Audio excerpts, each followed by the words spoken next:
Assalomu alaykum. Madina-i Munavvaradan sizlarga hammalarga kattakon salomlar bo'lsin. Allohimga durdu salovatlar bo'lsin. Payg'ambarimiz ro'zalarini ro'parasidaman, masjidlardaman, duolarim ijobat bo'lsin.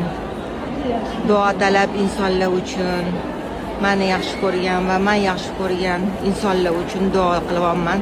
Duolarim ijobat bo'lsin. Agar ota-onamiz tirik bo'lsa, nurli yuzlari bilan xursand bo'lib qilgan duolari ijobat bo'lsin farzandlari uchun.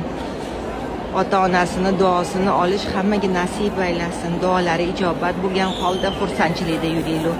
O'tib ketganlarni Alloh rahmatinga ol. Ilohim ikki dunyo saodatini ko'rmoqlikni nasibi ro'za ayla.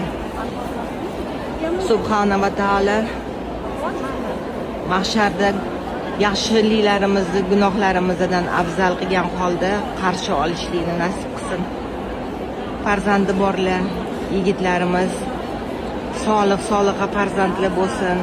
Qo'li ochuv, saxiy boylardan bo'lsin yigitlarimiz.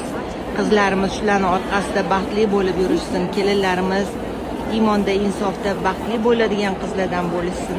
Hammaga yaxshi kelinlar nasib qilsin. Meni kelinlarimga o'xshagan. Allohim o'zing yaxshi kunlaring bilan mukofotla, mushkullarni oson qil, hojatlarni ravon ayla. Meni ham qilgan ziyoratlarim qabul bo'lsin, duolarim ijobat bo'lsin. Allohim qolganlarning hammasini Makkada qolgan duolarimni amalga oshiraman. Hozircha